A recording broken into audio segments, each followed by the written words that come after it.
So hello friends, today we are going to study an English and US chapter an astrologer's day. So let's study.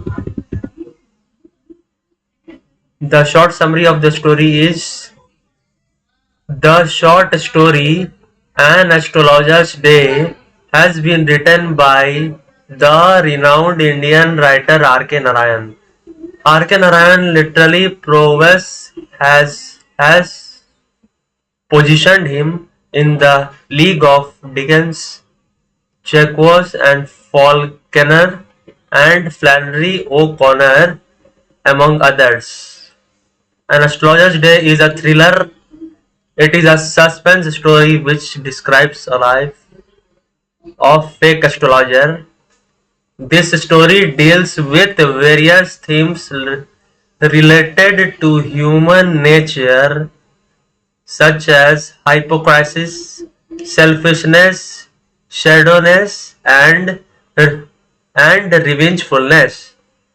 Let's read and find out how the story not only exposes the fake astrologer but also highlights the gullible and superstitious people who approach him. So let's start our section 1 3.1. Punctually at midday, he opened his bag and spread out his professional equipments, which consisted of a dozen cowrie shells, a square piece of cloth with obscure mystic charts on it, a notebook and a bundle of Palmyra writing. His forehead was resplendent with scared ash and vermilion, and his eyes sparkled with a sharp, abnormal gleam, which was really an outcome of a continual searching look for customers, which has simple clients took to be a prophetic light and felt comforted. The power of his eyes was considerably enhanced by their position, placed as they were between the painted forehead and the dark whiskers which streamed down his cheeks. Even a half-witted would sparkle in such a setting. To crown the effect, he wound a saffron-colored turban on around his head. This color theme scheme never failed. People were attracted him as bees as are attracted to cosmos and or dahlia stalks. He sat under a boughs of a spreading tamarind tree, which flanked a path running through the town hall park. It was a remarkable place in many ways. A surging crowd was always moving up and down this narrow road morning till night. A variety of trades and occupations was represented along its way. Medicine sellers of stolen hardware and junk, magicians, and above all, an auctioneer of cheap clothes, which created enough din all day to attract the whole town.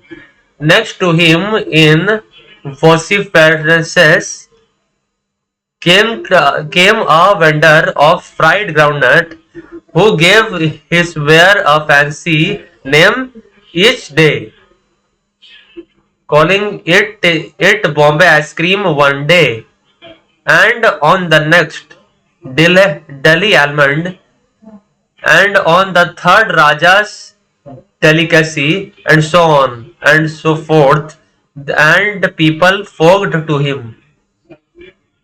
A considerable portion of this crowd dallied before the astrologer too.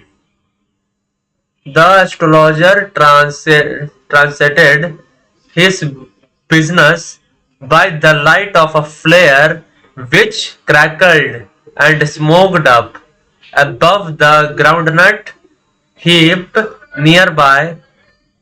Half the enhancement of the place was due to the fact that it did not have the benefit of municipal lighting. The place was lit up by shop lights. One or two had hissing gaslights. Some had naked flares stuck on poles. Some were lit up by old cycle lamps, and one or two, like the astrologers, managed without lights of their own. It was a bewildering crisscross of light rays and moving shadows. This suited the astrologer very well, for the simple reason that he had not in the least intended to be an astrologer, which he began life, and he knew no more of what was going to happen to others than he knew what was going to happen to himself next minute.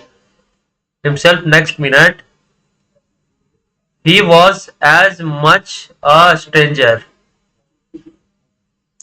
to the stars were his his innocent customers. Yet he said things which pleased and astonished everyone. That was were a more a matter of study, practice, and shrewd guesswork. All the time, all the same, it was as much as an honest man's labor as any other, and he deserved the wages he carried home at the end of the day. Let us understand 3.1.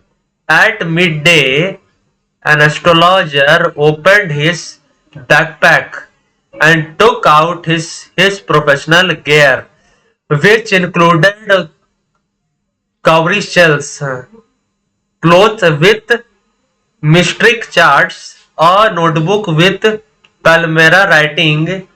He wore a saffron-colored turban around his head, and his eyes shone with an unnatural brightness. People were drawn to him in the same way the bees are drawn to cosmos or dahlia stalks. He sat beneath a tamarind tree at Town Hall Park, where a range of trades and occupations were represented. The astrologer knew nothing about the stars, but somehow made a career by positioning himself next to the person selling fried groundnuts. His place was lit.